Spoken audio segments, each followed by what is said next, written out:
Le premier livre de Samuel, chapitre 4. La parole de Samuel s'adressait à tout Israël. Israël sortit à la rencontre des Philistins pour combattre. Ils campèrent près d'Ébenézer, et les Philistins étaient campés à Aphek.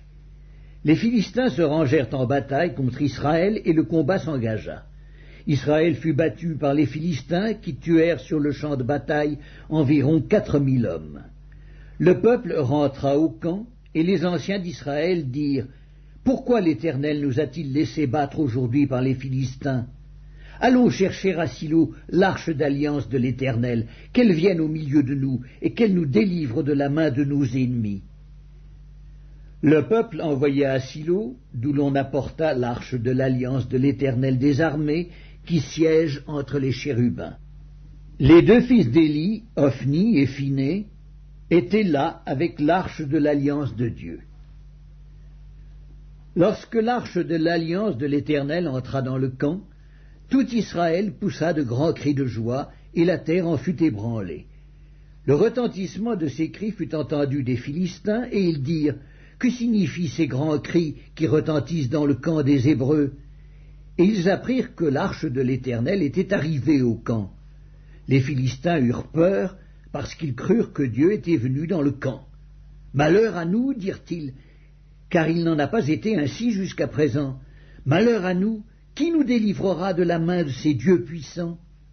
Ce sont ces dieux qui ont frappé les Égyptiens de toutes sortes de plaies dans le désert.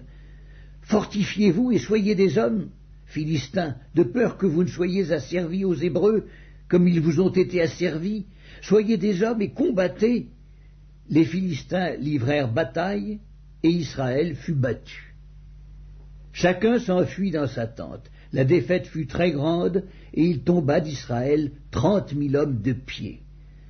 L'arche de Dieu fut prise, et les deux fils d'Éli, Ophni et Phiné, moururent. Un homme de Benjamin accourut du champ de bataille et vint à Silo le même jour, les vêtements déchirés et la tête couverte de terre. Lorsqu'il arriva, Éli était dans la tente, assis sur un siège près du chemin, car son cœur était inquiet pour l'arche de Dieu. À son entrée dans la ville, cet homme donna la nouvelle, et toute la ville poussa des cris. En entendant ces cris, Éli dit « Que signifie ce tumulte ?» Et aussitôt l'homme vint apporter la nouvelle à Éli. Or Éli était âgé de 98 ans, il avait les yeux fixes et ne pouvait plus voir. L'homme dit à Éli, « J'arrive du champ de bataille, et c'est du champ de bataille que je me suis enfui aujourd'hui. » Éli dit, « Que s'est-il passé, mon fils ?» Celui qui apportait la nouvelle dit en réponse, « Israël a fui devant les Philistins, et le peuple a éprouvé une grande défaite, et même tes deux fils, Ophni et Phiné, sont morts. Et l'arche de Dieu a été prise. » À peine eut-il fait mention de l'arche de Dieu qu'Éli tomba de son siège à la renverse, à côté de la porte. Il se rompit la nuque et mourut, car c'était un homme vieux et pesant. Il avait été juge en Israël pendant 40 ans. Sa belle-fille, femme de Phiné, était enceinte et sur le point d'accoucher.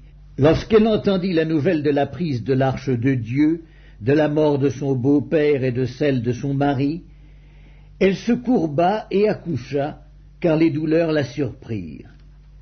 Comme elle allait mourir, les femmes qui étaient auprès d'elle lui dirent « Ne crains point, car tu as enfanté un fils. » Mais elle ne répondit pas et n'y fit pas attention.